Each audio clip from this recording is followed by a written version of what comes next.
Hi ಎಲ್ರಿಗೂ ನಮಸ್ಕಾರ. Welcome to celebrity stock. I am your Shruti Yadav. So ಇವತ್ತು ನಮ್ಮ ಜೊತೆ ಇದ್ದಾರೆ ಒಬ್ಬರು ಡೈರೆಕ್ಟರ್, ಪ್ರೊಡ್ಯೂಸರ್, ರೈಟರ್ ಹಾಗೂ ಅಕೌಂಟ್ ಮ್ಯಾನೇಜರ್ ಆಗಿ ಕಂಪ್ನಿಲೂ ಕೂಡ ವರ್ಕ್ ಮಾಡ್ತಿರೋದು. ಐ ಕ್ಯಾನ್ ಪ್ರೌಡ್ಲಿ ಅನೌನ್ಸ್ ಅವರೇ ನಮ್ಮ ಯಶೋಧ ಪ್ರಕಾಶ್ ಕಟ್ಟುಕೊತ್ತರಿ ಅವರು. ಬನ್ನಿ ಅವ್ರನ್ನ ಮಾತಾಡ್ಸೋಣ. ಹಲೋ ಮ್ಯಾಮ್, ನಮಸ್ತೆ. ನಮಸ್ತೆ. Welcome to our podcast ma'am. Thank you. Ma'am, ಮೂಲತಃ ನೀವು ಬಾಲ್ಯ ವಿದ್ಯಾಭ್ಯಾಸ ಎಲ್ಲ ಹೇಗಿತ್ತು ಹೇಳ್ಬೋದಾ? ನಾನು ಫ್ರಮ್ ಕೂರ್ಗ್, ಕೊಡಗಿನವಳು ನಾನು. ಓಕೆ. ಹುಟ್ಟಿದ್ದು ಬೆಳೆದಿದ್ದು ಎಲ್ಲಾನು ಅಲ್ಲೇನೆ. ಓಕೆ. ನಮ್ದು ಮಡಿಕೇರಿ ತಾಲೂಕನೇ ಶಿರಂಗಳ್ಳಿ ಅಂತ ಒಂದು ವಿಲೇಜ್ ಬರುತ್ತೆ. ನಮ್ಮ ಮಮ್ಮಿ ಪಪ್ಪದ ಊರು ಅದು, ನಮ್ಮ ಊರದು, ನನ್ನ ತವರು ಮನೆ. ಓಕೆ. ಓದಿದ್ದು ಬೆಳೆದಿದ್ದೆಲ್ಲ ಗೋಣಿಕೊಪ್ಪ, ಬಾಳಲೆ ಆ ಸೈಡು ಕಾವೇರಿ ಕಾಲೇಜಲ್ಲಿ ಓದಿ PUC ಡಿಗ್ರಿ ಎಲ್ಲ ಅಲ್ಲಿ ಮಾಡಿದ್ದೀನಿ. MCOM ಮೈಸೂರು ಮಾನಸ ಗಂಗೋತ್ರಿನಲ್ಲಿ ಫಿನಿಶ್ ಮಾಡಿದ್ದು. ಓಕೆ. ಆಮೇಲಿಂದ ಮದುವೆ ಆದಾಗ ನನಗೆ ಪ್ರಕಾಶ್ ಕಾರ್ಯಪ್ರವ್ರ ಮದುವೆ ಆದಾಗ ನಾನು ಮತ್ತೆ ಅವ್ರದ್ದು ಮಡಿಕೇರಿ ಬರುತ್ತೆ. ಓಕೆ. ಸೊ ಇವಾಗ ಸದ್ಯಕ್ಕೆ ಮಡಿಕೇರಿ ಮತ್ತೆ ಬೆಂಗಳೂರು, ಮಡಿಕೇರಿ ಸೆಟ್ಲ್ ಆಗಿದ್ದೀನಿ. ಮಡಿಕೇರಿ ಬೆಂಗಳೂರು ಅಂತ ಓಡಾಟ ನಡೀತಾ ಇದೆ. ಓಕೆ ಮ್ಯಾಮ್, ನೀವು ಅಂದ್ರೆ ಲೈಕ್ ಅಕೌಂಟ್ ಮ್ಯಾನೇಜರ್ ವರ್ಕ್ ಮಾಡಿದ್ಮೇಲೆ ಸಿನಿಮಾಗೆ ಹೋದ್ರು ಅಥವಾ ಸಿನಿಮಾ ಬಂದಾದ್ಮೇಲೆ ಮ್ಯಾನೇಜರ್ ಆಗಿ ವರ್ಕ್ ಮಾಡಿದ್ರ? ಹೇಗೆ? ನಾನು ಫಸ್ಟ್ ಆಕ್ಚುಲಿ ಅಕೌಂಟ್ಸ್ ಅಲ್ಲಿ ವರ್ಕ್ ಮಾಡ್ತಾ ಇದ್ದವಳು. ಓಕೆ. ಸೊ ಸುಮಾರು ಐ ಥಿಂಕ್ ಆಫ್ಟರ್ 10 years ಅನ್ಕೊಂತೀನಿ, ಮದುವೆ ಆಗಿ ಆಮೇಲೆ 10 years ಆದ್ಮೇಲೆ ಜಾಬ್ ಹಂಗೆ ಕಂಟಿನ್ಯೂ ಮಾಡ್ಕೊಂಡೇ ಇದ್ದೆ. ಓಕೆ. ಸೊ ಒಂದು 10 years ಆದ್ಮೇಲೆ ನಾನು ಫಿಲಿಂ ಫೀಲ್ಡ್ಗೆ ಅಂತ ಬಂದಿದ್ದು. ಜಸ್ಟ್ ಪ್ರೊಡ್ಯೂಸರ್ ಆಗಿ ಫಸ್ಟ್ ನಾನು ಆಕ್ಚುಲಿ ಎಂಟರ್ ಆಗಿರೋದು. ಓಕೆ. ಯಾಕೆ ಅನ್ನಿಸ್ತು ಮ್ಯಾಮ್ ನಿಮ್ಗೆ ಲೈಕ್ ಸಿನಿಮಾಗೆ ಬರಬೇಕು, ಪ್ರೊಡ್ಯೂಸ್ ಮಾಡಬೇಕು ಅಂತ ಯಾಕೆ ಅನ್ನಿಸ್ತು? ಹೇಗೆ ಆಕ್ಚುಲಿ ಇದ್ರಂದ್ರೆ ನಾನು ಆಕ್ಚುಲಿ ಲೈನ್ ಇರ್ಲೇ ಇಲ್ಲ, ನನ್ನ ಮೈಂಡಲ್ಲಿ ಆ ಕಾನ್ಸೆಪ್ಟ್ ಇರಲಿಲ್ಲ. ಓಕೆ. ಸೊ ಬಟ್ ಮೂವೀಸ್ ಅಂದ್ರೆ ತುಂಬಾ ಇಷ್ಟ ಆಯ್ತು. ನೋಡ್ತಾ ಇದ್ದೆ, ತುಂಬಾ ಮೂವೀಸ್ ನೋಡ್ತಾ ಇದ್ದೆ. ಆಗ ಅನ್ನಿಸ್ತಿತ್ತ ನಮಗೆ ನಾನು ಅದು ಈ ಫೀಲ್ಡ್ ಬರ್ತೀನಿ, ನಾನು ಒಂದು ಡೈರೆಕ್ಷನ್ ಅಥವಾ ಪ್ರೊಡ್ಯೂಸರ್ ಆಗ್ತೀನಿ ಅಂತ ಖಂಡಿತ ಇರಲಿಲ್ಲ. ಬಟ್ ಮೂವಿ ನೋಡೋದು ಇಷ್ಟ ಆಯ್ತು ನಂಗೆ. ಅಂಡ್ ಸ್ವಲ್ಪ ರಿಯಾಲಿಸ್ಟಿಕ್ ಮೂವಿಗಳನ್ನ ಇಷ್ಟಪಡ್ತಾ ಇದೆ. ಅದು ಗಿರೀಶ್ ಸರ್ದ್ ಇರ್ಬೋದು, ಶಶಧೀರ್ ಸರ್ದ್ ಇರ್ಬೋದು. ಸೊ ಆ ತರದ್ದು ನಾಗತೇಳ್ ಚಂದ್ರಶೇಖರ್ ಅವರು ಇರ್ಬೋದು, ಆ ತರದ ಮೂವಿಗಳನ್ನ ಸ್ವಲ್ಪ ನೋಡ್ತಾ ಇದ್ದೆ ನಾನು. ನನ್ಗೆ ಅದಿಷ್ಟ, ರಿಯಾಲಿಸ್ಟಿಕ್ ಆಗಿರುವಂತ ಮೂವೀಸ್ ಇಷ್ಟ. ಹಾಗಂತ ಕಮರ್ಷಿಯಲ್ ಬೇರೆ ನೋಡಲ್ಲ ಅಂತಲ್ಲ, ಬಟ್ ಜಾಸ್ತಿ ಇದು ನನಗೆ ಹತ್ರ ಅನ್ನಿಸ್ತಿತ್ತು. ಅದು ಆ ತರ ಮೂವಿಗಳನ್ನ ನೋಡ್ತಾ ಬೆಳೆದಿದ್ದೀನಿ. ನಾನು ಇಂಡಸ್ಟ್ರಿಗೆ ಬರ್ತೀನಿ, ನಾನು ಅದೇ ತರದ ಲೈನಲ್ಲಿ ಹೋಗ್ತೀನಿ ಅಂತ ಅನ್ಕೊಂಡಿರ್ಲಿಲ್ಲ. ಮದುವೆ ಆದ್ಮೇಲೆ ಆಕ್ಚುಲಿ ಏನಾಯ್ತು ಅಂದ್ರೆ ನಮ್ಮ ಯಜಮಾನ್ರು ಸ್ವಲ್ಪ ಫಿಲಿಂ ಇಂಡಸ್ಟ್ರಿ ಇದ್ರಲ್ಲಿ ಇದ್ರು. AT ರಘು ಸರ್ ಅವರ ಇದ್ರಲ್ಲಿ ಸೀರಿಯಲ್ ಎಲ್ಲ ಮಾಡ್ತಾ ಇದ್ರು. ಸೊ ನಾನು ಅವ್ರು ಮಾಡ್ತಾ ಇದ್ರು, ಅವ್ರೊಟ್ಟಿಗೆ ಅವ್ರು ಇದ್ರು ಅಷ್ಟೇ, ಬಿಟ್ಟರೆ ನಾನು ಅದ್ರಲ್ಲಿ ಇನ್ವಾಲ್ವ್ಮೆಂಟ್ ಇರ್ಲಿಲ್ಲ. ಬಟ್ ಅವ್ರಿಗೆ ಇಂಡಸ್ಟ್ರಿಯಲ್ಲಿ ತುಂಬಾ ಇಂಟ್ರೆಸ್ಟ್ ಇತ್ತು ಫಿಲಿಂ. ನೀವು ಮಾಡ್ತೀನಿ ಅಂದಾಗ ನಿಮಗೆ ಫುಲ್ ಸಪೋರ್ಟ್ ಸಿಕ್ಬಿಡ್ತು. ಆಕ್ಚುಲಿ ಫಸ್ಟ್ ನಾನು ಮಾಡ್ತೀನಿ ಅಂತಲ್ಲ, ಅವರೇ ಇದ್ರು ಇಂಡಸ್ಟ್ರಿನಲ್ಲಿ. ಪ್ರೊಡ್ಯೂಸ್ ಮಾಡೋಣ ಅಂತ ಅಂದಾಗ ಇಬ್ರು ಮಾತಾಡಿದಾಗ ಸರಿ ಅಂತ ಬಂದಾಗ ನನ್ನ ಹೆಸರಿನಲ್ಲಿ ಫಸ್ಟ್ ಒಂದು ಬ್ಯಾನರ್ ಓಪನ್ ಆಯ್ತು, ಸ್ವಸ್ತಿಕ್ ಎಂಟರ್ಟೈನ್ಮೆಂಟ್ ಅಂತ. ನನ್ನ ಹೆಸರಲ್ಲಿ ಓಪನ್ ಆಯ್ತು, ಪ್ರೊಡ್ಯೂಸರ್ ಆಗಿ ನಾನು. ನಿಮ್ಮ ಹೆಸರು ಯಶೋಧ ಪ್ರಕಾಶ್ ಅವರಲ್ವಾ? ಸ್ವಸ್ತಿಕ್ ಎಂಟರ್ಟೈನ್ಮೆಂಟ್ ಅಂತ. ಸ್ವಸ್ತಿಕ್ ಎಂಟರ್ಟೈನ್ಮೆಂಟ್ ನನ್ನ ಕಂಪನಿ, ನನ್ನ ಬ್ಯಾನರ್ ನೇಮ್ ಅದು. 2017 ಅಲ್ಲಿ ಓಪನ್ ಆಯ್ತು ಅದು. ಫಸ್ಟ್ ಓಪನ್ ಆಗಿ ಬಾಕೆ ಮನೆ ಅಂತ ಒಂದು ಕೊಡವ ಮೂವಿ ಮಾಡಿದ್ವಿ. ಓಕೆ. ಅದ್ರಲ್ಲಿ MD ಕೌಶಿಕ್ ಅವರು ಡೈರೆಕ್ಷನ್ ಮಾಡಿದ್ರು, ನಂದು ಪ್ರೊಡಕ್ಷನ್ ಇತ್ತು. ಪ್ರಕಾಶ್ ಹಸ್ಬೆಂಡ್ ಅವರು ಆಕ್ಟಿಂಗ್ ಎಲ್ಲ ಮಾಡಿ ಅವರೇ ಮೈನ್ ಎಲ್ಲ ಅದರಲ್ಲಿ ನೋಡ್ಕೊಂಡಿದ್ದೆಲ್ಲ ಮಾಡಿದವರು. ನಾನು ಜಸ್ಟ್ ಆಸ್ ಎ ಪ್ರೊಡ್ಯೂಸರ್ ಅಷ್ಟೇ ಅದರಲ್ಲಿ ನಾನು ವರ್ಕ್ ಮಾಡಿದ್ದಷ್ಟೇ, ನೋಡಿದಷ್ಟೇ. ಹಾಗೆ ಒಂದ್ 2-3 ಮೂವೀಸ್ ಅದೇ ತರ ಪ್ರೊಡಕ್ಷನ್ ಮಾಡ್ಕೊಂಡ್ ಬಂದಿವಿ. ಕೊಡೋದಲ್ಲೂ ಮಾಡಿದೀನಿ, ಕನ್ನಡದಲ್ಲೂ ಮಾಡಿದೆ. ಸ್ವಲ್ಪ ನೋಡ್ತಾ ನೋಡ್ತಾ ಆಮೇಲಿಂದ ಡೈರೆಕ್ಷನ್ ಇಂಟ್ರೆಸ್ಟ್ ಇತ್ತು ಅನ್ನೋಕ್ಕಿಂತ ಪ್ರಕಾಶ್ ಅವ್ರು ಮಾಡ್ತಾ ಇದ್ದಾಗ ಅವ್ರ ಜೊತೆ ಹೋಗೋದು, ಫಿಲಿಮ್ಸ್ ಹೆಂಗ್ ಮಾಡ್ತಾರೆ ಅಥವಾ ಶೂಟಿಂಗ್ ಹೇಗ್ ನಡೆಯುತ್ತೆ, ಯಾವ ತರದ ವರ್ಕ್ಗಳು ನಡೆಯುತ್ತೆ ಎಲ್ಲ ನೋಡ್ಕೊಂಡು ಆ ತರ ಬರ್ತಾ ಇದೆ. ಫಿಲಿಂ ಆಗ್ತಾ ಇದ್ದಾಗ ಅಥವಾ ಒಂದು ಸ್ಕ್ರಿಪ್ಟ್ ರೆಡಿ ಆಗ್ತಿದ್ದಾಗ, ಸ್ಟೋರಿ ರೆಡಿ ಆಗ್ತಾ ಇದ್ದಾಗ ಡಿಸ್ಕಷನ್ ಕೂತ್ಕೊಂತಾ ಇದ್ವಿ. ಸೊ ನಾನು ನಮ್ಮ ಯಜಮಾನ್ರು ಎಲ್ಲ ಟೀಮ್ ಎಲ್ಲ ಡಿಸ್ಕಷನ್ ಮಾಡೋವಾಗ ನಾನು ನನ್ನ ಪಾಯಿಂಟ್ಸ್ಗಳನ್ನ ಹೇಳೋದು, ಕರೆಕ್ಷನ್ ಅದೆಲ್ಲ ನಡೀತಾ ಇತ್ತು. ಅವಾಗ ಪ್ರಕಾಶ್ ಅವರೇ ಹೇಳಿದ್ನಂಗೆ, ನೀನೇ ಒಂದು ಡೈರೆಕ್ಷನ್ ಮಾಡು, ತುಂಬಾ ಇನ್ವಾಲ್ವ್ ಇದೆಯಾ ನೀನು, ಅಂಡ್ ತುಂಬಾ ಎಲ್ಲದ್ರ ಬಗ್ಗೆನೂ ನಿಂಗೆ ಕ್ಯೂರಿಯಾಸಿಟಿ ಇದೆ, ಕ್ರಿಯೇಟಿವಿಟಿ ಇದೆ, ನೀನು ಟ್ರೈ ಮಾಡೋಣ ಅಂತ. ಸೊ ಅಂದ್ರೆ ಇವಾಗ ಸಿನಿಮಾ ಅದರಲ್ಲೂ ಡೈರೆಕ್ಷನ್ ಡಿಪಾರ್ಟ್ಮೆಂಟ್ ಅಂದ್ರೆ ತುಂಬಾ ಚಾಲೆಂಜಸ್ ಇರುತ್ತೆ. ಆಸ್ ಅ ಲೇಡಿ ಆಗಿ ಅದು ಒಂದು ಸಿನಿಮಾ ಮಾಡೋದು ಮತ್ತೆ ರಿಲೀಸ್ ಮಾಡೋದು ತುಂಬಾ ತಮಾಷೆ ಮಾತಲ್ಲ ಅದು. ಸೊ ನಿಮಗೆ ಅದು ಕಷ್ಟ ಆಗ್ಲಿಲ್ವಾ? ಅಂದ್ರೆ ಲೈಕ್ ಪ್ರಕಾಶ್ ಸರ್ ನಿಮ್ಗೆ ಇದ್ದು ಸಪೋರ್ಟಿವ್ ಆಗಿ ಅಂದ್ರೆ ಏನಾಯ್ತು ಅಂದ್ರೆ, ಆಕ್ಚುಲಿ ಮಾಡ್ಬೇಕು ಅಂತ ಒಂದ್ಸಲ ಅನ್ಕೊಂಡ್ಮೇಲೆ ಮಾಡೋಣ ಅಂತ ಡಿಸೈಡ್ ಮಾಡಿದೆ. ಓಕೆ. ಸ್ಟಾರ್ಟಿಂಗ್ ಅಲ್ಲಿ ಅವ್ರ ಸಪೋರ್ಟ್ ಅಂತೂ ಇದ್ದೇ ಇತ್ತು. ಫಸ್ಟ್ ನಾನು ಮೂವಿ ಮಾಡಿ ರಂಗಪ್ರವೇಶ ಅಂತ. ಓಕೆ. ಅದ್ರಲ್ಲಿ Suma Nagarkar ma'am main role ಮಾಡಿದ್ದಾರೆ. ಓಕೆ. ಅದು ನಾನು ಫಸ್ಟ್ ಶೂಟಿಂಗ್ ನಾನಾಗಿ ಹ್ಯಾಂಡಲ್ ಮಾಡಿದಾಗ ನಂಗೆ ಫಸ್ಟ್ ಅನ್ಸಿದ್ ನಿಜ ಯಾವ ತರ ಹೇಗೆ, ಅದು ಅಲ್ಲದೆ ಅವ್ರ ಜೊತೆ ಮಾಡ್ತಾ ಇದ್ದೀನಲ್ಲ, ಅಷ್ಟೊಂದು ಸೀನಿಯರ್, ಅಷ್ಟೊಂದು ಅವ್ರ ಜೊತೆ ಮಾಡ್ಬೇಕಲ್ಲ ಅಂತ. ಬಟ್ ಶೂಟಿಂಗ್ ಟೈಮಲ್ಲಿ ಎಷ್ಟು ಕೋಪರೇಟಿವ್ ಆಗಿ ಅವ್ರು ಇದ್ರು ಅಂದ್ರೆ ನಂಗೆ ಅನಿಸ್ಲೇ ಇಲ್ಲ ನಾನೇನೋ ದೊಡ್ಡ ದೊಡ್ಡ ಚಾಲೆಂಜ್ ತುಂಬಾ ಕಷ್ಟ ಆಗ್ತಿದೆ ಖಂಡಿತ ಅನ್ಸಿಲ್ಲ. ತುಂಬಾ ಕೋಪರೇಟಿವ್ ಇದ್ರು ಎಲ್ಲ ಆರ್ಟಿಸ್ಟು ಅಷ್ಟೇನೆ. ಅವ್ರು ನನ್ಗೆ ಬಂದ್ ಕೇಳೋರು, ನಿಂಗೆ ಏನಾರು ಇನ್ನು ಮತ್ತೆ ನಾನು ಮಾಡ್ಬೇಕು ಅಂದ್ರೆ ಹೇಳ, ನಂಗೆ ನೀನೇನು ಅನ್ಕೊಂಬೇಡ, ನಿಂಗೆ ಯಾವ ತರ ಬೇಕು ಆ ತರ, ಸೆಕೆಂಡ್ ಟೇಕ್ ಥರ್ಡ್ ಟೇಕ್ ಎಷ್ಟು ಬೇಕಾದ್ರೂ ಹೇಳು, ತೊಂದ್ರೆ ಇಲ್ಲ ಅಂತ ಅನ್ನೋ ತರ ತುಂಬಾ ಮೊದಲೇ ಸಿನಿಮಾಗೆ ಒಳ್ಳೆ ಸಪೋರ್ಟಿವ್ ಸಿಕ್ತು ನಂಗೆ.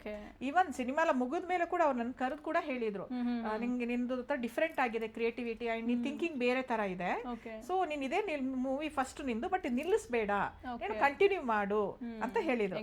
ಅಲ್ಲಿ ನಂಗೆ ಹೌದು ಓಕೆ ಈ ಮೂವಿ ಅಂತೂ ಆಗಿದೆ, ಬಟ್ ಮುಂದೆ ಕೂಡ ಮಾಡ್ಬೇಕು ಅಂತ ಅಲ್ಲೇನೆ ಒಳ್ಳೊಳ್ಳೇದು ಮಾಡ್ಬೇಕು ಅಂತ ಒಂಥರ ಡಿಸೈಡ್ ಆಗಿದೆ.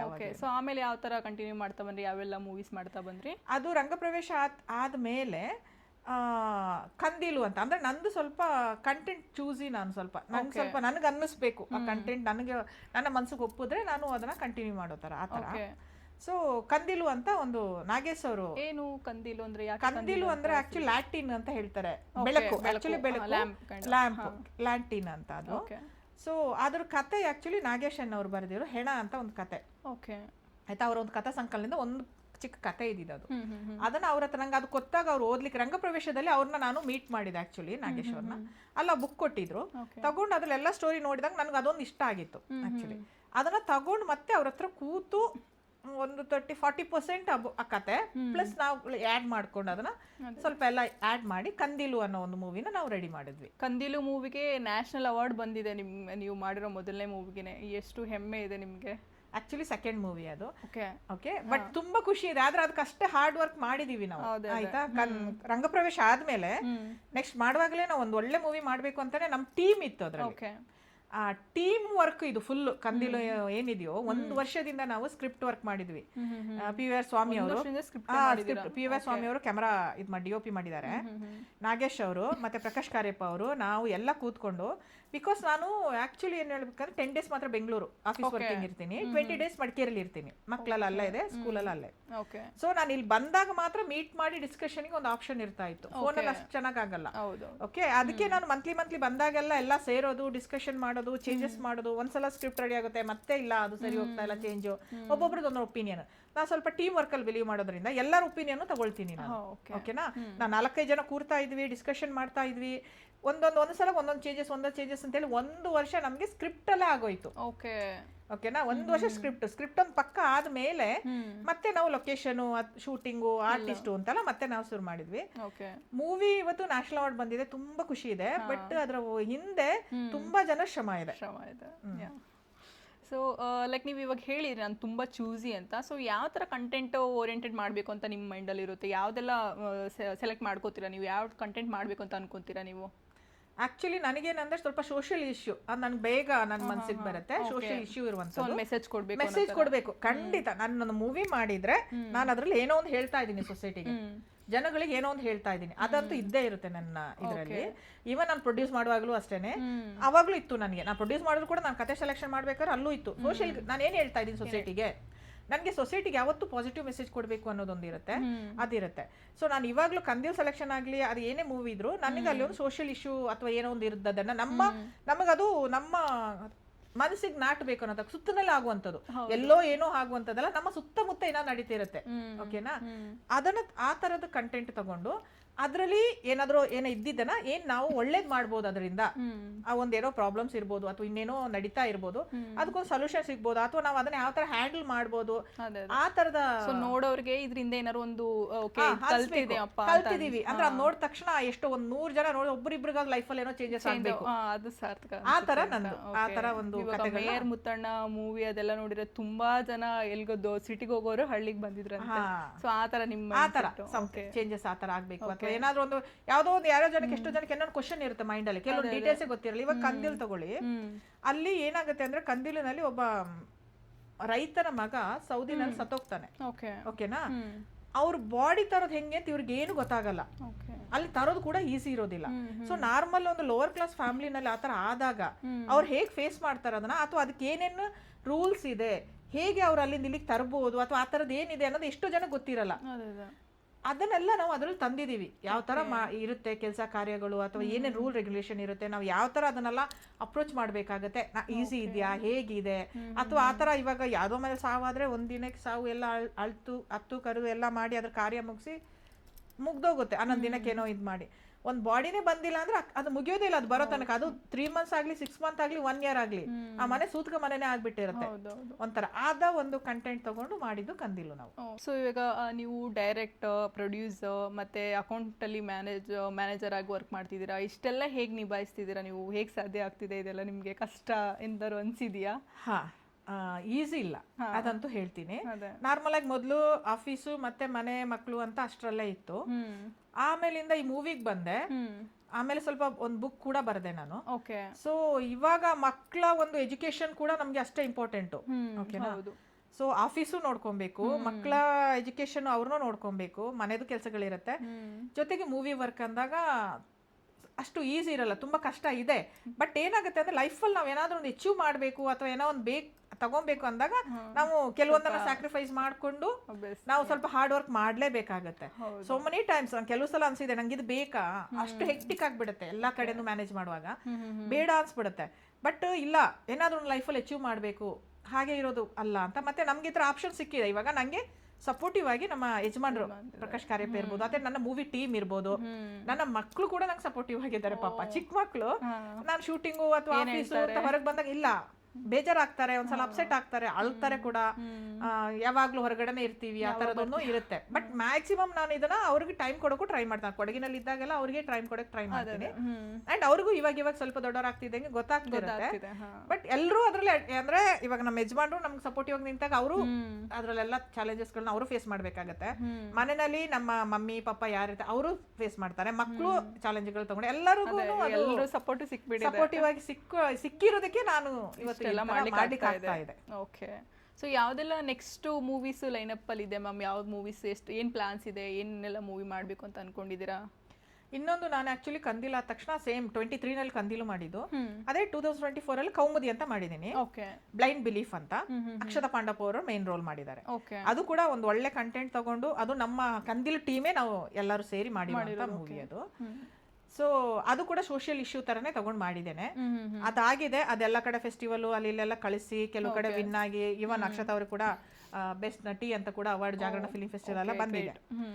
ಅದಾದ್ಮೇಲೆ ನ್ಯಾಷನಲ್ ಅವಾರ್ಡ್ ಬಂತು ಅಷ್ಟೊತ್ತಿಗೆ. ಇವಾಗ ಇನ್ನ ಚೂಸಿ ಆಗಿದ್ದೀನಿ ಆಕ್ಚುಲಿ.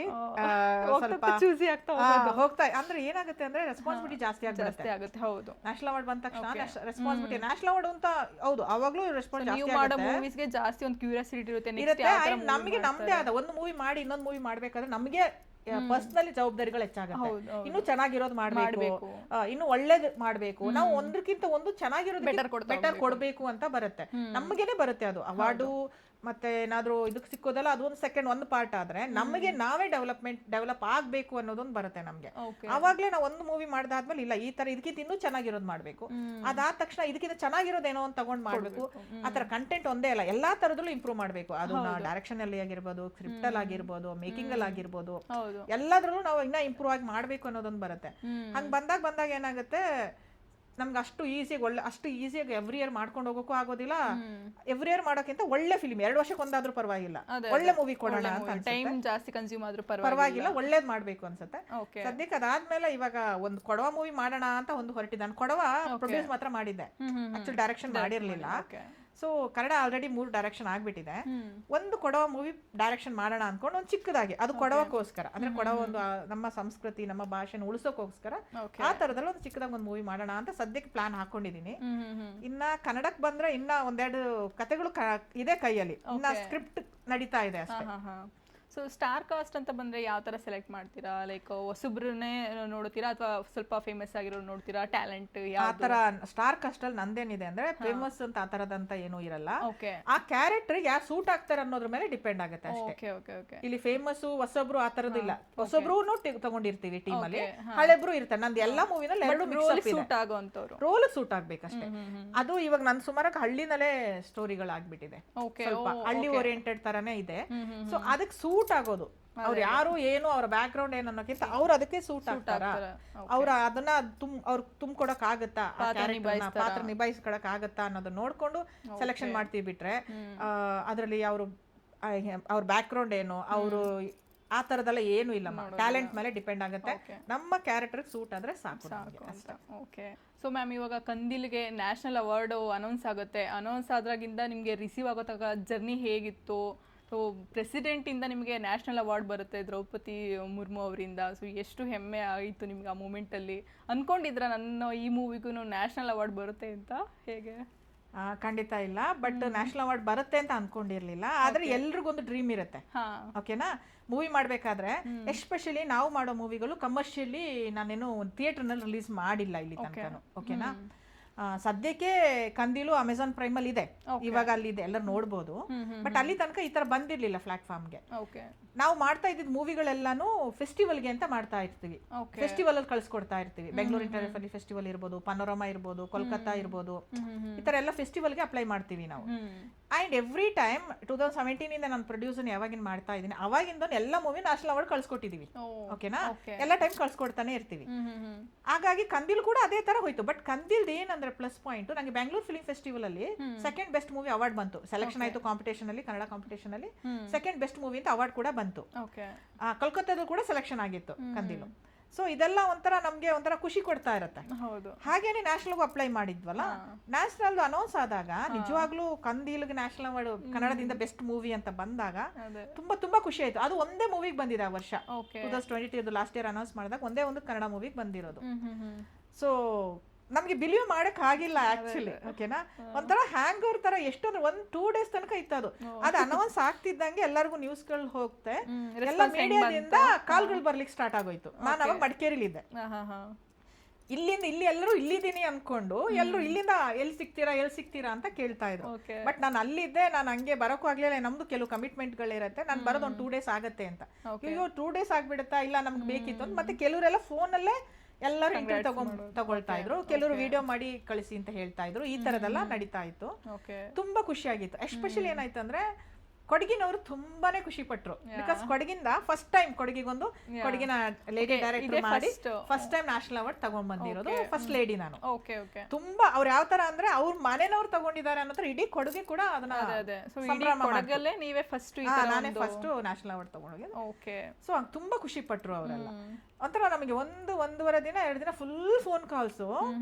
ಅಂಡ್ ಅದೊಂಥರ ಮೂಮೆಂಟ್, ಒಂಥರ ಅದನ್ನ ಹೆಂಗ್ ಎಕ್ಸ್ಪ್ಲೈನ್ ಮಾಡಕ್ ಗೊತ್ತಲ್ಲ. ಅದು ಅವ್ರವ್ರು ಯಾರ್ಯಾರು ತಗೊಂಡಿರ್ತಾರಲ್ಲ, ಎಂಜಾಯ್ ಮಾಡಿರ್ತಾರಲ್ಲ, ಅವ್ರಿಗೆ ಗೊತ್ತಾಗುತ್ತೆ. ಅದು ನೋಡ್ತಿದೀನಿ ನಿಮ್ ಕಣ್ಣಲ್ಲಿ ಕಾಣಿಸ್ತಿದೆ ಈಗಲೂ ಇದೆ ಅದು ಆ ಮೂಮೆಂಟ್. ಈವ್ನಿಂಗ್ ಟೈಮು ಅದು ಅನೌನ್ಸ್ ಆಗಿದ್ದು, ನಾವು ಟಿವಿ ಆತರ ನೋಡ್ತಾ ಆಮೇಲೆ ಕಾಲ್ಗಳು ಬಂದಿದ್ದು, ಈ ತರ ಬಂದಿದೆಯಲ್ಲ ನಿಮ್ಗೆ ಅಂತೆಲ್ಲ ಹೇಳಿ. ಅದು ಇವಾಗ್ಲೂ ನಮ್ಗೆ ಅದು ಹಂಗೆ ಕಾಣಿಸ್ತಾ ಇದೆ. ಫಸ್ಟ್ ಎಕ್ಸ್ಪೀರಿಯನ್ಸ್ ಅಲ್ವಾ? ತುಂಬಾ ತುಂಬಾ ಖುಷಿ ಆಗಿತ್ತು. ಆಮೇಲಿಂದ ಇನ್ನೆಲ್ಲ ಕಾಲ್ಸು, ನ್ಯೂಸ್ ಪೇಪರ್ ಅವರು ಮೀಡಿಯಾದವರು ಎಲ್ಲರೂ ಒನ್ ಬೈ ಒನ್ ಎಲ್ಲ ಕೇಳಲಿಕ್ಕೆ ಅವ್ರದ್ದು ಮಾಮೂಲಿ ಹೆಂಗೆ ಏನು ಅಂತ ನಂದು ಎಕ್ಸ್ಪೀರಿಯನ್ಸ್. ಕಂದಿಲು ಅಮೆಝಾನ್ ಪ್ರೈಮ್ ಅಲ್ಲಿ ಇದೆ, ನೋಡ್ಬೋದು. ಇವಾಗಿದೆ ಎಲ್ಲ ನೋಡಿ ಒಪಿನಿಯನ್ ಹೇಳಿ ಅಂತಾನು ಕೇಳ್ತೀನಿ, ನೋಡಿ ಅಂತಾನು ಕೇಳ್ಕೊಂತೀನಿ. ಅದಕ್ಕೆ ಮತ್ತೆ ಇನ್ನೊಂದ್ಸತಿ ಅದು ಇದೆ ನೋಡಿ ಎಲ್ಲರೂ. ಯಾಕಂದ್ರೆ ಎಲ್ಲಿದೆ ಪಿಕ್ಚರು, ಇಷ್ಟು ವರ್ಷ ನಾವ್ ಏನೇ ಪಿಕ್ಚರ್ ಮಾಡಿ ಎಲ್ಲಿದೆ, ರಿಲೀಸ್ ಆಗ್ತಾ ಇಲ್ಲ, ನೋಡಕ್ ಸಿಗ್ತಾ ಇಲ್ಲ ಅಂತಾನೆ ಕೇಳೋರು. ಅದು ಇವಾಗ ಅಮೆಝಾನ್ ಪ್ರೈಮ್ ಅಲ್ಲಿ ಇದೆ, ನೋಡ್ಬೋದು ಎಲ್ಲರೂ ಕೂಡ. ಆಮೇಲೆ ನಮ್ಗೆ ಅದು ಅನೌನ್ಸ್ ಆದ್ಮೇಲೆ ಏನಾಗುತ್ತೆ, 1.5-2 ಮಂತ್ಸ್ ಆಗುತ್ತೆ ನಮ್ಗೆ ಅವಾರ್ಡ್ ರಿಸೀವ್ ಮಾಡೋದಕ್ಕೆ. ಅಲ್ಲಿ ತನಕ ಅವರು ಡಾಕ್ಯುಮೆಂಟ್ಸ್ ಕಲೆಕ್ಟ್ ಮಾಡೋದು ಏನೇನೋ ಇರುತ್ತೆ ಪ್ರೊಸೀಜರ್ಗಳು. ನಾವು ಕೂಡ ಡಾಕ್ಯುಮೆಂಟ್ ಸಬ್ಮಿಟ್ ಮಾಡೋದು ಅದು ಸುಮಾರು ಇರುತ್ತೆ. ಅದಾದ್ಮೇಲೆ ಅವರೇ ಎಲ್ಲ ಅರೇಂಜ್ ಮಾಡಿ ನಮ್ಮನ್ನ ಕರ್ಸ್ಕೊಂತಾರೆ ಅಲ್ಲಿಗೆ, ಡೆಲ್ಲಿಗೆ. 2 ಡೇಸ್ ಎಲ್ಲ ರೂಮ್ಸ್ ಎಲ್ಲ 5 ಸ್ಟಾರ್ ದೊಡ್ಡ ಹೋಟೆಲ್ಗಳು ಅರೇಂಜ್ ಮಾಡಿ, ಫ್ಲೈಟ್ ಟಿಕೆಟ್ಸ್ ಎಲ್ಲ ಅರೇಂಜ್ ಮಾಡಿ ಎಲ್ಲ ಮಾಡಿ ನಮ್ಮನ್ನ ಕರ್ಸ್ಕೊಂತಾರೆ. ಅಲ್ಲಿ ಒಳ್ಳೆ VIP ಟ್ರೀಟ್ಮೆಂಟ್ ಇರುತ್ತೆ. ಓಕೆನಾ?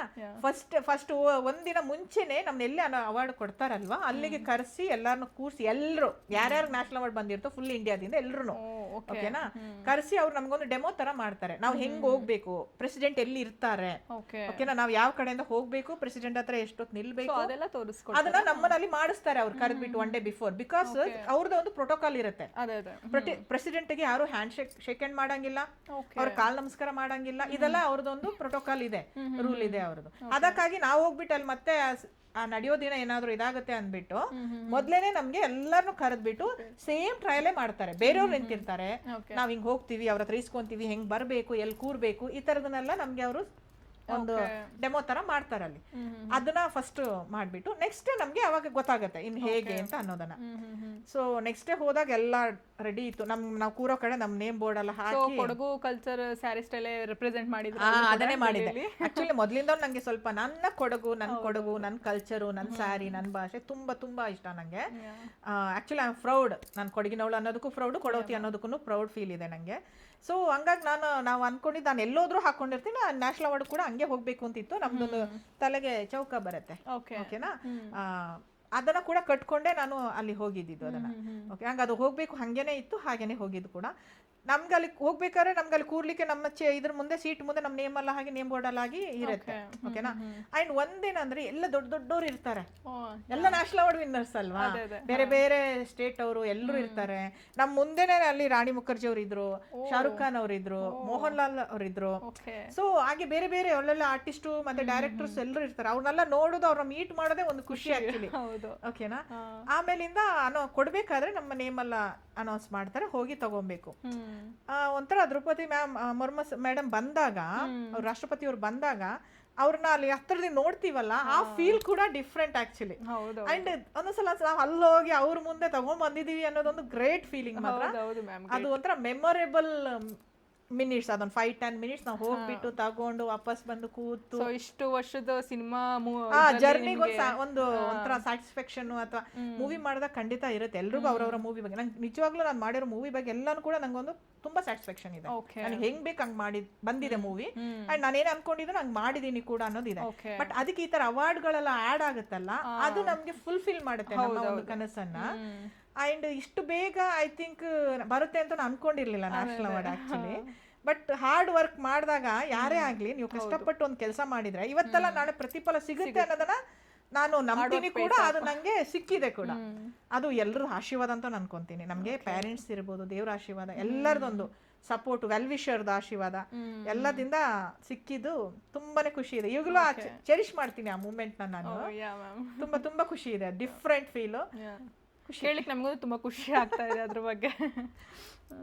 ಮ್ಯಾಮ್, ನಿಮ್ಮ ಲೈಫಲ್ಲಿ ಗಾಡ್ ಫಾದರ್ ಅಥವಾ ಹೀರೋ ಥರ ಯಾರು ಇದ್ದಾರಾ ವ್ಯಕ್ತಿ, ಹಾಗೆ ಸಪೋರ್ಟ್ ಮಾಡಿದವರು ತುಂಬ? Okay, actually hero, god father ನಾನು ಆ ಥರ ಅಂತ ಹೇಳೋಕ್ಕೋಗಲ್ಲ.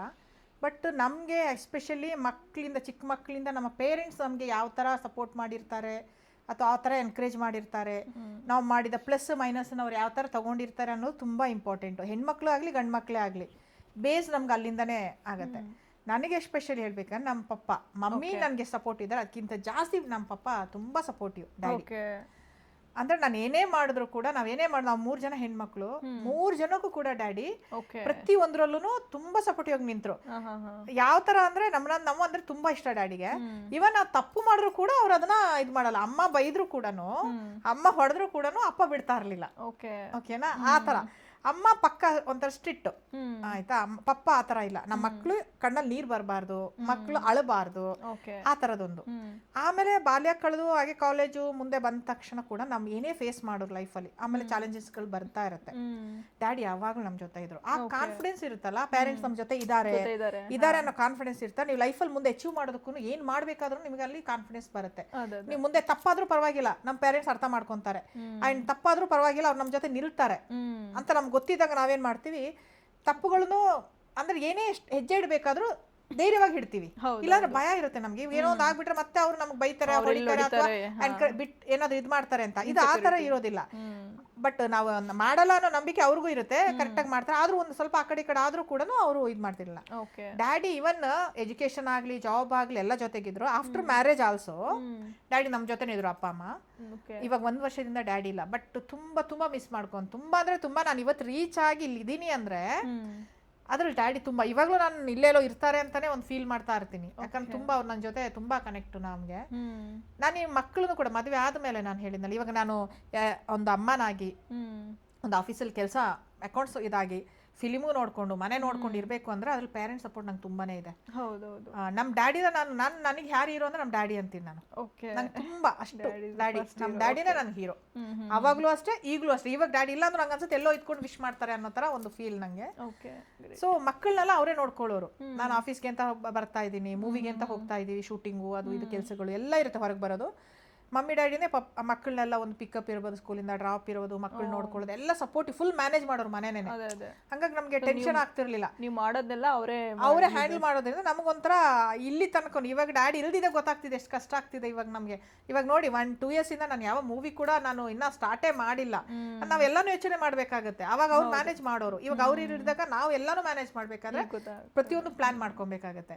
ಸೊ ನನಗೆ ಗಾಡ್ ಫಾದರು ಅಥವಾ ಹೀರೋ ಏನೇ ಅಂದ್ರು ನಮ್ಮ ಅಮ್ಮ ಇದೆ, ಇವಾಗಲೂ ಅಮ್ಮ ಇದ್ದಾರೆ, ಅಮ್ಮನ ಮಕ್ಕಳು ನೋಡೋ. ಬಟ್ ನಂಗೆ ಸ್ವಲ್ಪ ಡ್ಯಾಡಿ ಸ್ಪೆಷಲ್, ಮೈ ಹೀರೋ ಮೈ daddy. Okay, nice ma'am. So ಒಬ್ಬ ಲೇಡಿಯಾಗಿ ಪಬ್ಲಿಕ್ಗೆ ಎಸ್ಪೆಷಲಿ ಹೆಣ್ಮಕ್ಳಿಗೆ ಏನು ಹೇಳಲಿಕ್ಕೆ ಇಷ್ಟಪಡ್ತೀರಾ? Okay, good. ಆ್ಯಕ್ಚುಲಿ ಏನಾಗುತ್ತೆ ಅಂದರೆ ನಾವು ಹೆಣ್ಮಕ್ಳು, ನಾನು ಹೇಳೋದು ಎಲ್ಲ ಹೆಣ್ಮಕ್ಳು ತುಂಬ ಸ್ಟ್ರಾಂಗ್ ಇದ್ದೀವಿ. ಓಕೆನಾ? ಬಿಕಾಸ್ ಏನಕ್ಕಂದ್ರೆ ನಾವು ಫೇಸ್ ಮಾಡೋಷ್ಟು ನನ್ನ ಪ್ರಕಾರ ಜೆಂಟ್ಸ್, ನನ್ನ ಒಪಿನಿಯನ್, ನಾವು ಚಿಕ್ಕನಿಂದ ಒಂದು ಡಿಫ್ರೆಂಟ್ ವೆರೈಟಿ ಫೇಸ್ ಮಾಡ್ತೀವಿ. ಅದು ಚಿಕ್ಕನಿದ್ದಾಗ ಒಂಥರ ಅಪ್ಪ ಅಮ್ಮನ ಮಾತು, ಅಪ್ಪ ಅಮ್ಮನ ಇದ್ರಲ್ಲಿ ಇರ್ತೀವಿ, ಮದುವೆ ಆಗ್ತೀವಿ, ಬೇರೆ ಎಲ್ಲೋ ಮನೆಗೆ ಹೋಗ್ತೀವಿ, ನಮ್ಗೆ ಗೊತ್ತಿಲ್ದಿದ್ದವರ ಒಂದು ಪ್ರಪಂಚಕ್ಕೆ ನಾವು ಹೋಗ್ತೀವಿ. ಅಲ್ಲಿ ಎಲ್ಲ ನಮ್ಮ ಮನೆ ಬಿಟ್ಟು ಹೋಗಿರ್ತೀವಿ, ಬೇರೆ ಮನೇಲಿ ಹೋಗಿ ನಾವು ಅಡ್ಜಸ್ಟ್ ಆಗ್ತೀವಿ. ಆ ಮನೆದು ಎಲ್ಲ ರೆಸ್ಪಾನ್ಸಿಬಿಲಿಟಿ ತಗೊಂಡು ಅದು ನಮ್ಮ ಮನೆ ಅನ್ಕೊಂಡು ನಾವು ಮಾಡ್ತೀವಿ. ಆಮೇಲೆ ಏನೇನು ಫೇಸ್ ಮಾಡ್ತೀವಿ ಎಲ್ಲ ಕೂಡ ಅಷ್ಟೇ. ಹೆಣ್ಮಕ್ಳಿಗೆ ತುಂಬಾ ಚಾಲೆಂಜಸ್ ಇದೆ. ಓಕೆ, ಆ್ಯಂಡ್ ಹೆಣ್ಮಕ್ಳು ಯಾವಾಗಲೂ ಸ್ಟ್ರಾಂಗ್ ಅಂತ ನಾನು ಅಂತೀನಿ.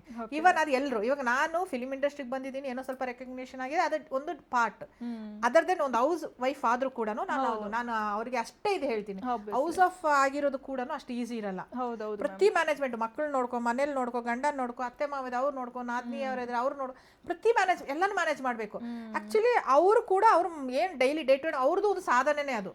ಹೌಸ್ ವೈಫ್ ಆಗಿ ಅವ್ರು ಏನ್ ಮಾಡ್ತಾ ಇದಾರೋ, ಒಂದ್ ಮಕ್ಕಳನ್ನ ಒಂದು ಮನೇನ ಒಳ್ಳೆ ರೀತಿ ನಡೆಸ್ಕೊಂಡು ಮಕ್ಕಳನ್ನ ಒಂದು ಒಳ್ಳೆ ಪ್ರಜೆ ಆಗಿ ಮಾಡೋದಾಗ್ಲಿ, ಒಂದು ಒಳ್ಳೆ ಸಿಟಿಸನ್ ಆಗೋದ್ ಮಾಡೋದಾಗ್ಲಿ, ಒಂದು ಒಳ್ಳೆ ಎಜುಕೇಶನ್ ಕೊಟ್ಟು ಅವ್ರನ್ನ ಬೆಳೆಸೋದಾಗ್ಲಿ, ಒಳ್ಳೆ ವಿದ್ಯಾ ಬುದ್ಧಿ ಕಲಿಸಿ, ಅದು ಕೂಡ ಅವ್ರ ರೆಸ್ಪಾನ್ಸಿಬಿಲಿಟಿ ಆಗಿರುತ್ತಲ್ವಾ. ಹಾಗಾಗಿ ಹೆಣ್ಮಕ್ಳು ಬಗ್ಗೆ ನನಗಂದ್ರೆ ತುಂಬಾ ನನ್ಗೆ ತುಂಬಾ ಗ್ರೇಟ್ ಫೀಲ್ ಆಗುತ್ತೆ. ಓಕೆನಾ? ಒಂದೇನು ಹೇಳ್ತೀನಿ ಅಂದ್ರೆ ಎಲ್ರಿಗೂ ಲೈಫಲ್ಲಿ ತುಂಬಾ ಚಾಲೆಂಜಸ್ ಬರುತ್ತೆ. ಓಕೆನಾ? ತುಂಬಾ ಚಾಲೆಂಜಸ್ ಬರುತ್ತೆ. ಎಲ್ಲಾನು ಯಾವ್ದನ್ನ ನಿಮಗೆ ಏನ್ ಕರೆಕ್ಟ್ ಅನ್ಸುತ್ತೆ ನೀವೇ ಫೇಸ್ ಮಾಡ್ಬೇಕು. ಯಾರು ಬರಲ್ಲ, ಅದನ್ನಂತೂ ಎಕ್ಸ್ಪೆಕ್ಟ್ ಮಾಡ್ಕೊಂಡು ಮಾಡಬಾರ್ದು. ನಂಗೆ ಅವ್ರು ಬರ್ತಾರೆ, ಅವರಿಂದ ಹೆಲ್ಪ್ ಆಗುತ್ತೆ, ಇವ್ರು ಬರ್ತಿರಲ್ಲ. ಓನ್ ಸೆಲ್ಫ್ ಕಾನ್ಫಿಡೆನ್ಸ್ ಇರಬೇಕು ಎಲ್ಲರಿಗೂ. ನಾನು ಹೇಳೋ ಸೆಲ್ಫ್ ಕಾನ್ಫಿಡೆನ್ಸ್ ಇಟ್ಕೊಳ್ಳಿ.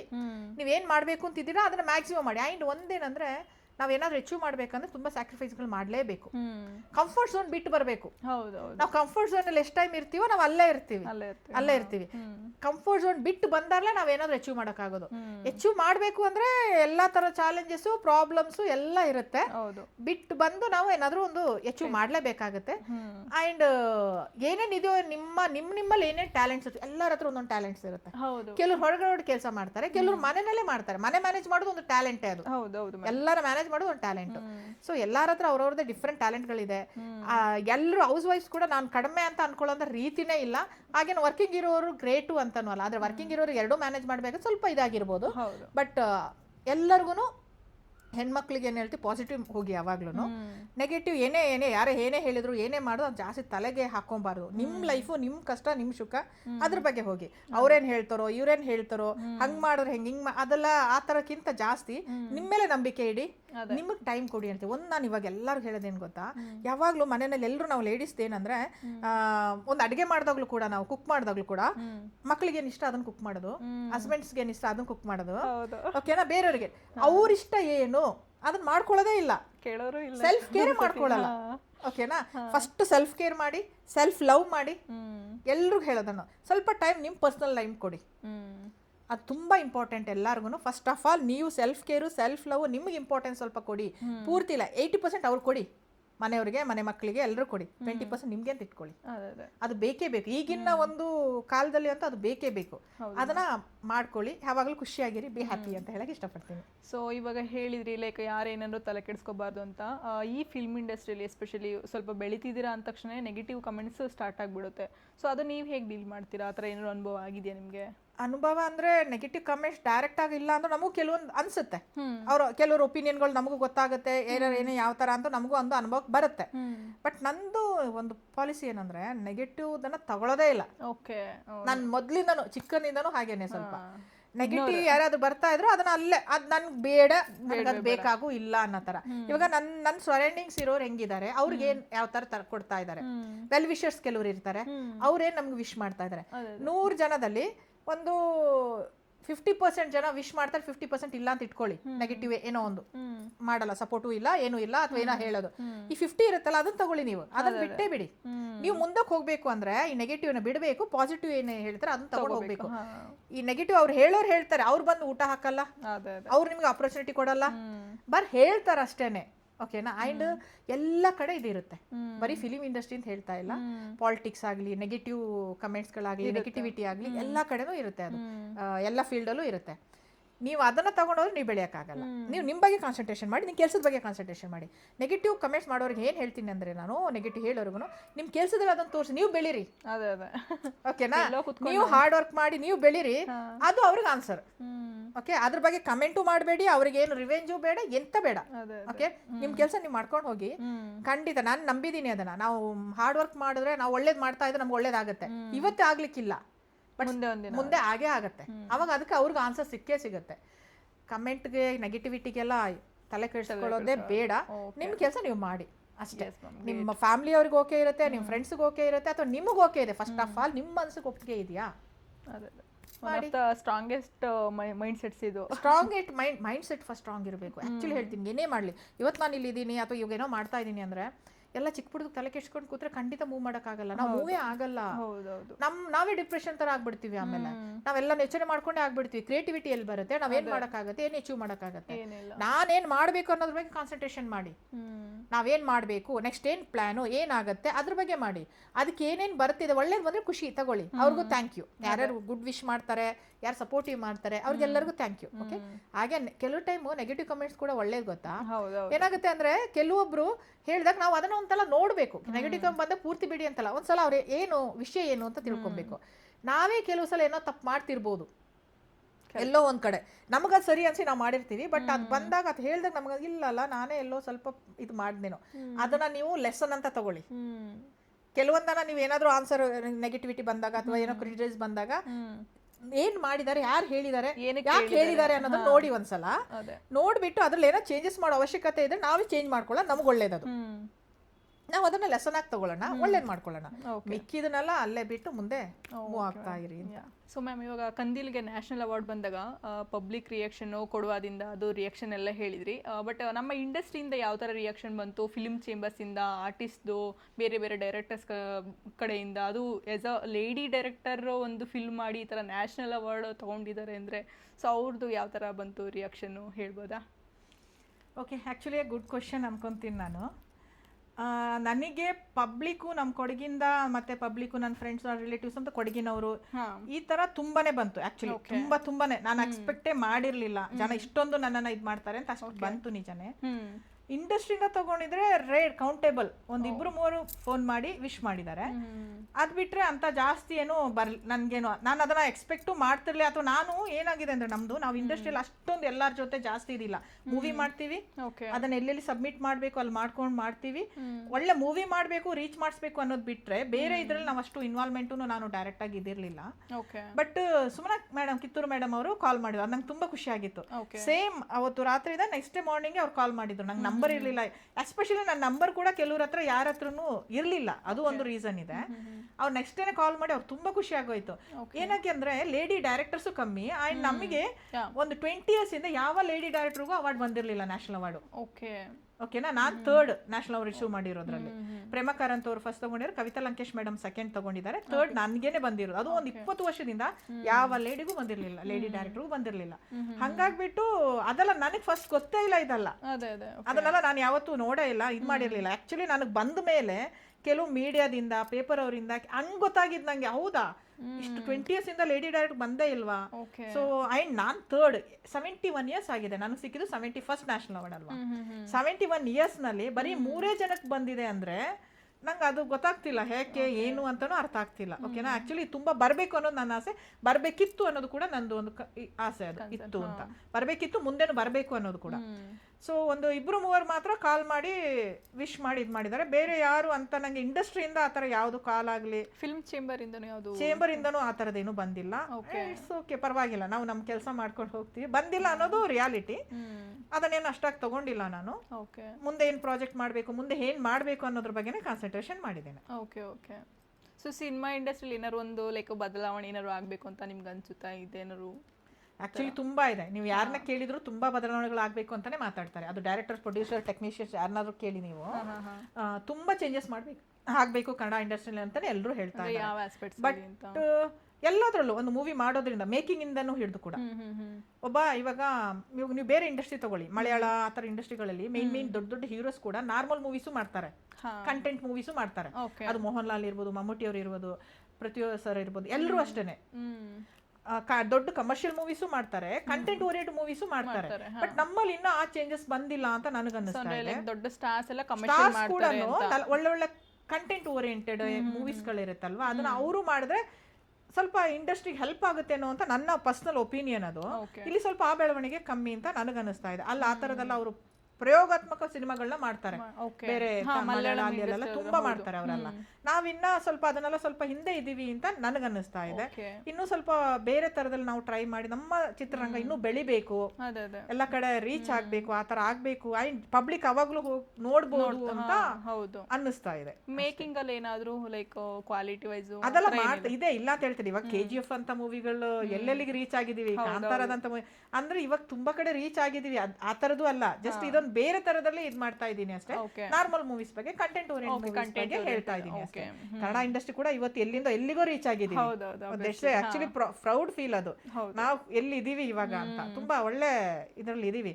ಆದ್ರೂ ಇನ್ನೂ ಸ್ವಲ್ಪ ನಾವು ಚೇಂಜಸ್ ಮಾಡ್ಕೊಂಡು ಬೇರೆ ತರದಲ್ಲೂ ಮೂವ್ ಮಾಡ್ಬೋದು. ಈ ತರದಲ್ಲಿ ನ್ಯಾಷನಲ್ ಅವಾರ್ಡ್ಗಳು, ಯಾಕಂದ್ರೆ ನಮ್ ಕನ್ನಡ ಅಥವಾ ಇದಕ್ಕೆಲ್ಲ ಏನ್ ಗೊತ್ತಾ, ಬೇರೆ ಕಡೆಗೆ ಒಂದು 5-6 ನ್ಯಾಷನಲ್ ಅವಾರ್ಡ್ ಬರುತ್ತೆ. ಒಂದು ಮಲಯಾಳ ಅಂತ ಆದ್ರೆ ಒಂದು 5-6 ತಗೊಂತಾರೆ ಅವರು, ಜಾಸ್ತಿನೇ ತಗೊಂತಾರೆ. ಇವಾಗ ಪನೋರಮಾ ಸೆಲೆಕ್ಷನ್ ಆದ ಕೂಡ ಅಷ್ಟೇ, ಬೇರೆ ಲ್ಯಾಂಗ್ವೇಜ್ಗಳು ತುಂಬಾ ಮೂವೀಸ್ ಹೋಗ್ತಾ ಇದೆ. ಸೊ ನಮ್ದೇನು ಕಮ್ಮಿ ಆಗ್ತಿದೆ, ಆ ತರದಲ್ಲಿ ಬಂದಾಗ ಮಾತ್ರ ಅವಾರ್ಡ್ಗಳು ಅಥವಾ ಫೆಸ್ಟಿವಲ್ಗಳಲ್ಲಿ ಮೂವಿ ಸೆಲೆಕ್ಷನ್ ಬಂದಾಗ ನಮ್ಮಲ್ಲಿ ಸ್ವಲ್ಪ ಕಮ್ಮಿ ಹೋಗ್ತಾ ಇದೆ, ಕನ್ನಡದಿಂದ ಕಮ್ಮಿ ಸೆಲೆಕ್ಷನ್ಗಳಾಗ್ತಾ ಇದೆ. ಅದೇನಕ್ಕೆ ಅದ್ರ ಬಗ್ಗೆ ಸ್ವಲ್ಪ ಕಾನ್ಸಂಟ್ರೇಷನ್ ಮಾಡಬೇಕು ಅಂತ ನನಗನ್ಸುತ್ತೆ. ಓಕೆ ಓಕೆ ಮ್ಯಾಮ್, ಇವಾಗ ಲೈಕ್ ಸಿನಿಮಾ ಇಂಡಸ್ಟ್ರಿಲಿ ಎಸ್ಪೆಷಲಿ ಡೈರೆಕ್ಷನ್ ಡಿಪಾರ್ಟ್ಮೆಂಟಲ್ಲಿ ಲೇಡೀಸ್ ತುಂಬಾ ಕಮ್ಮಿ. ನಿಮಗೆ ಯಾವ ಥರ ನಿಭಾಯಿಸಿದ್ರಿ? ಇಷ್ಟೆಲ್ಲ ಹೇಗೆ ಮಾಡ್ಲಿಕ್ಕೆ ಸಾಧ್ಯ ಆಯಿತು? ಯಾಕೆಂದರೆ ತುಂಬ ಜನ 1-2 ಮೂವಿ ಮಾಡ್ತಾರೆ, ಬಟ್ ಹಂಗೆ ಏನು ಕೆಲವು ಕಾರಣಗಳಿಂದ ಬಿಟ್ಟೋಗ್ಬಿಡ್ತಾರೆ. ನೀವೆಲ್ಲ ಹೇಗೆ ಮಾಡ್ತಾ ಇದ್ದೀರಾ ಮ್ಯಾಮ್? ಆ್ಯಕ್ಚುಲಿ ಒಳ್ಳೆ ಕ್ವಶನ್ ಇದು. ನನಗೆ ತುಂಬ ಸಲ ಅನ್ನಿಸ್ತಿದೆ, ಇವಾಗಲೂ ಅನ್ನಿಸ್ತಿರುತ್ತೆ. ಲೇಡಿ ಡೈರೆಕ್ಟರ್ಸ್ ಏನಕ್ಕೆ ಕಮ್ಮಿ ಇದ್ದಾರೆ ಅಂತ ಅನ್ನಿಸ್ತಿರುತ್ತೆ. ಇದ್ದಾರೆ, ಇಲ್ಲ ಅಂತೇನಿಲ್ಲ, ಮಾಡ್ತಿದ್ದಾರೆ, ಲೇಡಿ ಡೈರೆಕ್ಟರ್ಸ್ ಇದ್ದಾರೆ, ಆದರೆ ಕಮ್ಮಿನೇ, ನೀವು ಹೇಳ್ದಂಗೆ ಕಮ್ಮಿನೇ ಇದ್ದಾರೆ. ಅಷ್ಟು ಈಸಿ ಇಲ್ಲ ಇದರಲ್ಲಿ ಅಂತ ನನಗೂ ಅನ್ನಿಸ್ತಿದೆ. ಇವಾಗಲೂ ಕೂಡ ಅಷ್ಟೇ, ಮೂವಿ ಒಂದು 3 ಡೈರೆಕ್ಷನ್ ಆಗಿದೆ. ಸ್ವಲ್ಪ ಕಷ್ಟನೇ, ಲೇಡೀಸು ಇಂಡಸ್ಟ್ರಿನಲ್ಲಿ ಡೈರೆಕ್ಷನ್ನು ಸ್ವಲ್ಪ ಕಷ್ಟ ಇರುತ್ತೆ. ಬಟ್ ನಮ್ದು ಟೀಮು ಅಥವಾ ನಮಗೆ ಸಪೋರ್ಟು ಆ ಥರದ್ದೊಂದು ಬೇಕಾಗುತ್ತೆ. ನನಗೆ ಒಳ್ಳೆ ಸಪೋರ್ಟಿವ್ ಟೀಮ್ ಇದೆ, ಬ್ಯಾಕ್ ಗ್ರೌಂಡ್ ಸಪೋರ್ಟ್ ಚೆನ್ನಾಗಿದೆ. ಇನ್ನೊಂದೇನಂದ್ರೆ ನಂಗೆ ಇಲ್ಲಿ ನಿಲ್ಬೇಕು ಅಂತಾನೂ ಇದೆ. ಅಂದ್ರೆ 1-2 ಮಾಡಿ ಬಿಡೋ ಆ ತರದೊಂದಿಲ್ಲ. ಏನೇ ಚಾಲೆಂಜಸ್ ಬಂದ್ರು ಪರವಾಗಿಲ್ಲ, ಫೇಸ್ ಮಾಡಿ ನಿಲ್ಬೇಕು ಅಂತಾನೂ ನನಗೆ ಒಂದು ಇದೆ. ಆಮೇಲೆ ಆರ್ಟಿಸ್ಟ್ಗಳಿಗೂ ತುಂಬಾ ಹೆಲ್ಪ್ ಆಗುತ್ತೆ ಎಲ್ಲ ಫೀಲ್ಡಲ್ಲೂ. Ladies, females, like direction department ಅಲ್ಲಿ ಆಗಲಿ ಲೇಡಿ ಡೈರೆಕ್ಟರ್ಸ್ ಇದ್ರೆ ಅದನ್ನ ಖುಷಿ ಪಡ್ತಾರೆ ಕೂಡ. ಇವನ್ ನಾವು ಕೌಮುದಿ ಮಾಡಿದಾಗ ಕೂಡ ಅಕ್ಷತಾ ಪಾಂಡವಪುರಿಗೆ ಇಷ್ಟ, ಲೇಡಿ ಡೈರೆಕ್ಟರ್ ಮಾಡ್ತಾ ಇದ್ದೀನಿ ಅಂತ ಅವ್ರ ಖುಷಿಯಿಂದಾನೇ ಇದು ಮಾಡ್ತಾ ಇರೋದು. ಅಷ್ಟಿಗೂ ಖುಷಿ. ಬಟ್ ನಾನು ಏನ್ ಹೇಳೋದಂದ್ರೆ, ಲೇಡಿ ಡೈರೆಕ್ಟರ್ಸ್ ಬರಬೇಕು, ಇಂಡಸ್ಟ್ರಿನಲ್ಲಿ ಲೇಡಿ ಡೈರೆಕ್ಟರ್ಸ್ ಇನ್ನೂ ಬರಬೇಕು. ಎವ್ರಿ ಇಯರ್ ಅವ್ರ ಮೂವೀಸ್ ಇರಬೇಕು, ಮಾಡಬೇಕು. ಅಂಡ್ ಜನ ಕೂಡ ಸಪೋರ್ಟ್ ಮಾಡಬೇಕು. ಇವನ್ ಫಿಲಿಂ ಇಂಡಸ್ಟ್ರಿ ಕೂಡ ಅವರಿಗೆ ಸಪೋರ್ಟ್ ಮಾಡಿ, ಅದನ್ನ ಕೇಳ್ಕೊಂತೀನಿ. ಫುಲ್ ಇಂಡಸ್ಟ್ರಿ ಅವ್ರನ್ನೇ ಲೇಡಿ ಡೈರೆಕ್ಟರ್ಸ್ ಬಂದಾಗ ಅವ್ರಿಗೆ ಸಪೋರ್ಟ್ ಮಾಡಿ, ಎನ್ಕರೇಜ್ ಮಾಡಿ, ಇನ್ನು ಜಾಸ್ತಿ ಜನ ಬರ್ಲಿ, ಒಳ್ಳೊಳ್ಳೆ ಮೂವೀಸ್ ಅವ್ರ ಕೈಯಿಂದ ಬರ್ಲಿ. ಅದು ನಂದು ಒಂದು ಎಕ್ಸ್ಪೆಕ್ಟೇಷನ್ ಇದೆ. ಅದು ನಿಮ್ ಕಡೆಯಿಂದ ಸಜೆಷನ್, ಲೇಡಿ ಲೈಕ್ ಡೈರೆಕ್ಟರ್ಸ್ಗೆ ಇಲ್ಲೇ ನಿಂತ್ಕೋಬೇಕು ಅಂತ ಹೇಗಿರ್ಬೇಕು ಏನಾದ್ರು ನಿಮ್ ಕಡೆ? ಇಲ್ಲ, ಆಕ್ಚುಲಿ ಏನಾಗುತ್ತೆ, ಅದು ಎಲ್ಲರಿಗೂ ಅವ್ರವ್ರ ಪರ್ಸನಲ್ ಬರುತ್ತೆ. ಅದರಲ್ಲಿ ಅವರು ಏನಕ್ಕೆ ಮಾಡ್ತಾ ಇಲ್ಲ ಅನ್ನೋದಕ್ಕೂ ಪರ್ಸನಲ್ ರೀಸನ್ಗಳಿರುತ್ತೆ, ಏನಕ್ಕೆ ಮಾಡ್ತಾ ಇದ್ದಾರೆ ಅನ್ನೋದಕ್ಕೂ ಪರ್ಸನಲ್ ರೀಸನ್ಗಳು ಇರುತ್ತೆ. ಈಗಲೂ ಮಾಡ್ತಾ ಇದ್ದಾರೆ, ಮಾಡ್ತಾ ಇಲ್ಲ ಅಂತ ಏನಿಲ್ಲ. ನಮ್ದು ಇವಾಗ ಒಂದು ನ್ಯಾಷನಲ್ ಅವಾರ್ಡ್ ಬಂದಿದ್ರಿಂದ ನಂದು ರೆಕಗ್ನೈಸ್ ಬಂದಿರ್ಬೋದು, ಆಯ್ತಾ. ಕೆಲವರು ಮಾಡ್ತಾ ಇದ್ರು, ಅವ್ರದ್ದು ಬಂದಿರ್ಲಿಕ್ಕಿಲ್ಲ. ಸೊ ಮೆನಿ ರೀಸನ್ಸ್, ಬೇರೆ ರೀಸನ್ಸ್ ಇಂದ ಬಂದಿರ್ಲಿಕ್ಕಿಲ್ಲ, ಅಷ್ಟೇನೆ. ಮಾಡ್ತಾ ಇದ್ದಾರೆ. ಬಟ್ ಇನ್ನೂ ಜನ ಬರ್ಲಿ, ಚೆನ್ನ ಒಳ್ಳೊಳ್ಳೆ ಮೂವಿಗಳು ಲೇಡಿ ಡೈರೆಕ್ಟರ್ಸ್ ಇಂದ ಬರ್ಲಿ ಅಂತ ಆಶಿಸ್ತೀನಿ. Thank you. ತುಂಬ ಚೆನ್ನಾಗಿತ್ತು ಮ್ಯಾಮ್ ನಿಮ್ಮ ಹತ್ರ ಮಾತಾಡಿದ್ದು. ಸೊ ನಾನು ಕೇಳಿದ ಕ್ವಶನ್ನು ನಮ್ಮ ಪಾಡ್ಕಾಸ್ಟ್ ಹೇಗೆ ಅನ್ನಿಸ್ತು ನಿಮಗೆ?